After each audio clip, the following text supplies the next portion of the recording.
हम आ भी करते हैं तो हो जाते हैं बदनाम, वो कत्ल भी करते हैं तो चर्चा नहीं होती। अकबर इलाहाबादिया के शेर को आज थोड़ा अपडेट करते हैं। हम पोस्ट भी करते हैं तो जेल भेज दिए जाते हैं, और वो जहर भी उगले तो न जाने कैसे माफी पा जाते हैं। ये जो बीजेपी पार्टी है भारत में, सत्ते के नशा में इतना चूर है कि उसे एक चश्मे से दो रंग दिखाई दे रहा है। अभी जो हाल फिलहाल में मामला आया है, सूफिया कुरैशी को एक उसी के पार्टी के आदमी जिसका नाम विजय शाह है, आतंकवादियों की बहन बताया। और एक दूसरा आदमी जो एक प्रोफेसर है इंडिया में, और उसने उसी सरकार को सुझाव दे दिया, तो सुझाव देने वाले को जेल में डाल दिया। और जो अपनी सेना के खिलाफ बात किया, सेना को अपमान किया, उसके साथ कोई बर्ताव नहीं, वो आज़ाद घूम रहा है। इसीलिए जब हम कहते हैं कि बाबा साहब अम्बेडकर से बहुत बड़ी गलती हो गई कि आम नौकरी पाने के लिए डिग्री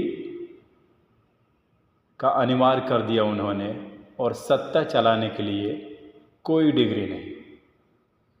तो जब सत्ता में बैठे हुए लोग जाहिल, अनपढ़, गंवार होंगे तो यही सब देखने को मिलेगा, नाइंसाफ़ी।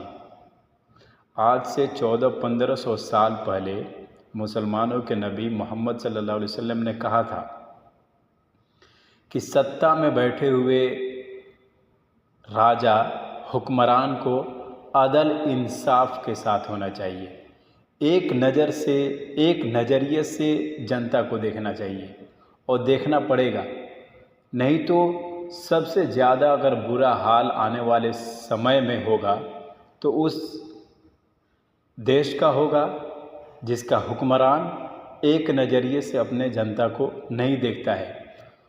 और मुसलमानों में है कि मरने के बाद क़यामत आएगी, तो क़यामत में भी सबसे बुरा हाल उस हुक्मरान का होगा जो एक नज़रिए से अपने जनता को नहीं देखता है। तो हर एक हुक्मरान या ओहदे पे बैठे हुए इंसान को ये सोचना चाहिए और जानना चाहिए कि हमारे सामने जो जनता पड़ी है उसको एक नज़रिए से हम देखें।